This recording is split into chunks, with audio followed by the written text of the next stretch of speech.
Morning, everyone. So when I think of cycle, I think of bicycle or motorcycle or pedal cab. I'm an inventor. I have several inventions. I have a couple patents over here on the table. One is an expired patent, and then I have a new patent. And then I have some of my samples of the medical applications that we've created from my glasses that I broke 20 years ago working on a job in Colorado.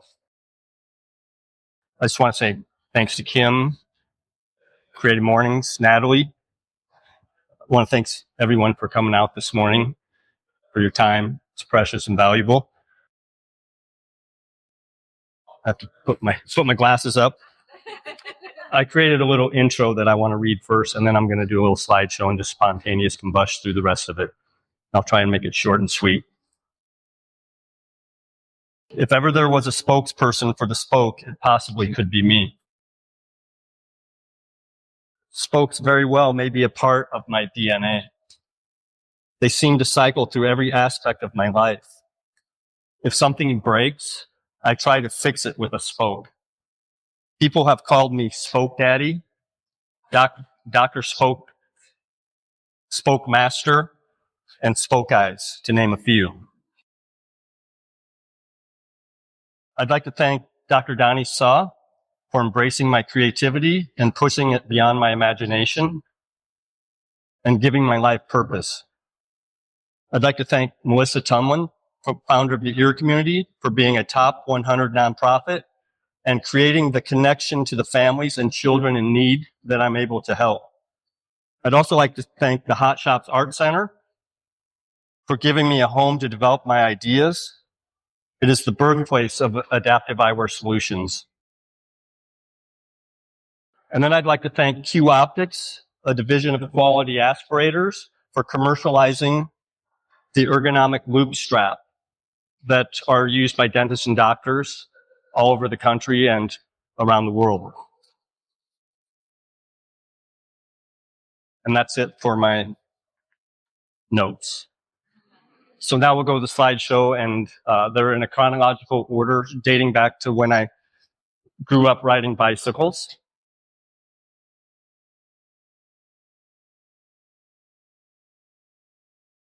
And then I'm going to move to the next slide. Basically, I've been riding bikes my whole life, and it's just something that is part of me.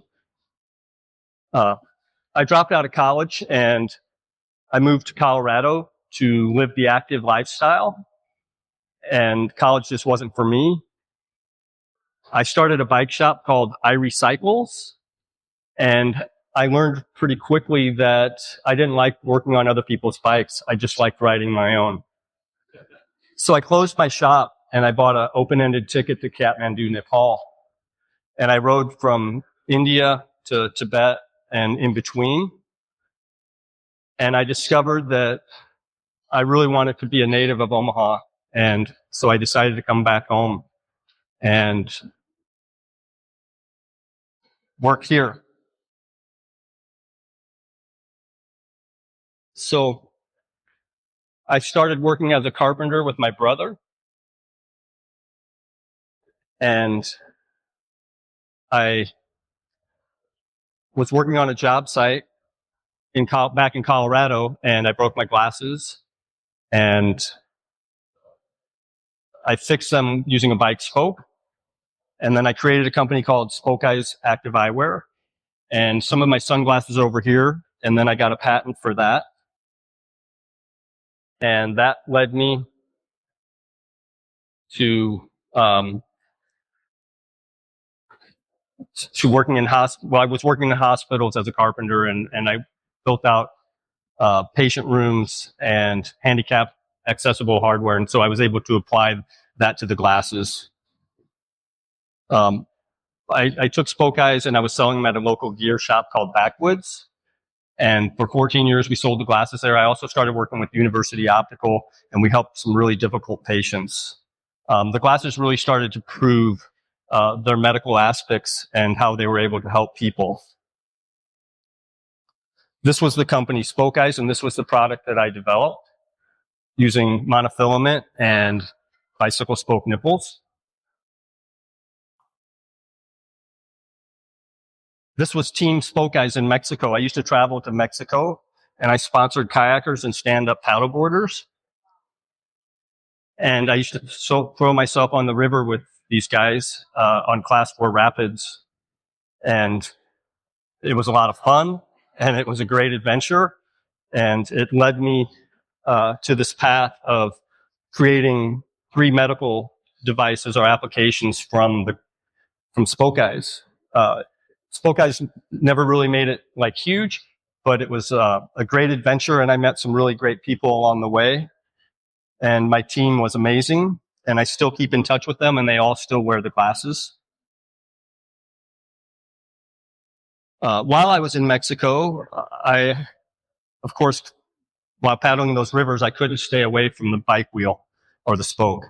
And while in Mexico City, I volunteered at a community bike project, and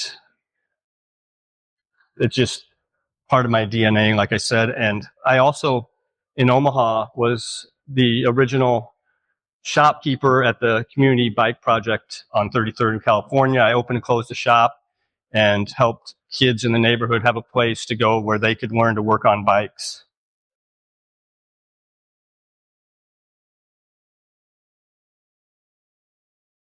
Eventually, I found 3D printing and at Metro Community College. Once we found 3D printing, I was able to take the Spoke Eyes glasses and turn it into 3 different medical applications.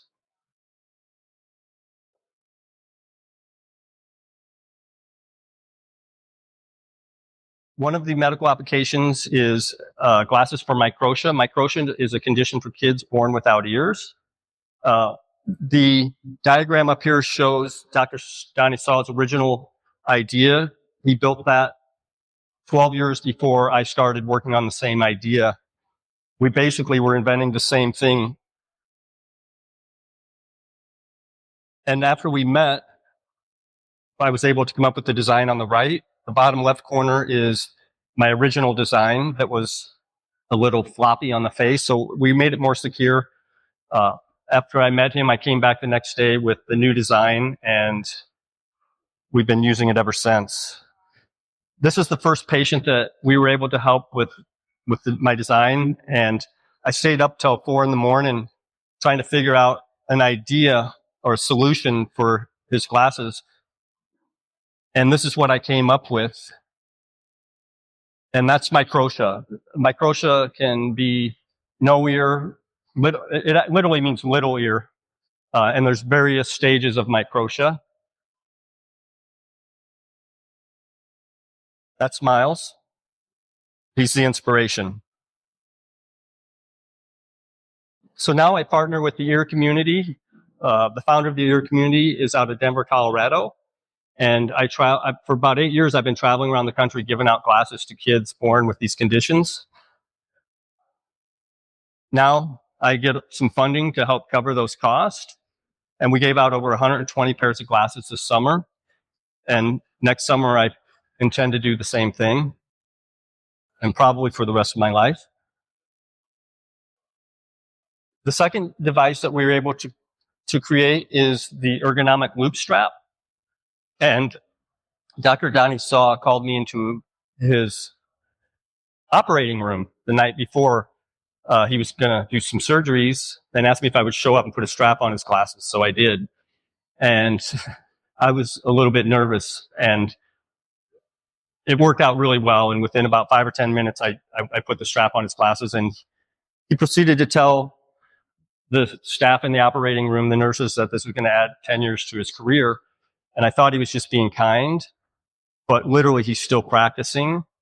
And some of the feedback I get from dentists and doctors who use the strap is beyond what I thought this would ever be or how it could help them.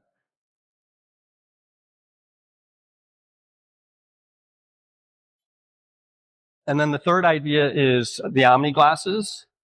The Omni glasses have an expandable nose bridge, so it'll fit any pupil distance size, and the strap around the head will fit any head size. So literally, it'll fit a small person or an adult, and the strap will grow as the head grows. So we can take these out on medical missions where they have no optical infrastructure glasses, and we can do exams, dispense glasses, and the lenses are all pre-cut, and you just pick out the lens. It's kind of like instant eyewear, very, very quick to be able to give to the patient. And so they can have glasses like within 5 to 10 minutes after their exam. And we sent 200 pairs of glasses to Vietnam, and we're waiting to see how that goes. I went to Ensenada, Mexico to take the glasses, and we've done medical. The work has been presented at in medical journals and at ophthalmology conferences. And these are some of the kids that we were able to help. Those are all brothers. So there's a lot of joy in it being able to help give sight to those in need. This picture is a patient where I was able to expand the nose bridge for his wider pupil distance. And this is the inspiration for the Omni glasses.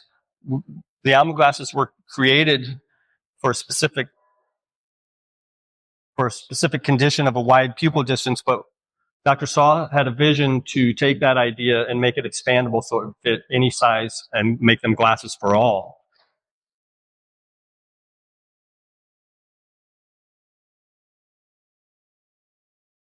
And I stayed up. I really didn't think I was going to be able to help this patient. His name's John Daniel, and it really was an answer to their prayers, and it really changed my life. This is This is a book written by Dr. Donnie Saad. Donnie grew up in South Korea, living in basically a ditch with a thatched roof, and his family immigrated to Texas. His mom had an eye condition and tried to get eye medical help, and they denied her medical help. And so he told his mother that he was going to become an eye doctor, and she said that would be like catching a star. And his copy of the book is over here. And he's my inspiration for all these devices. These are the partners at Metro Community College who brought 3D printing to Omaha and gave me a platform to create my devices. Without their philanthropic efforts, none of this would be possible.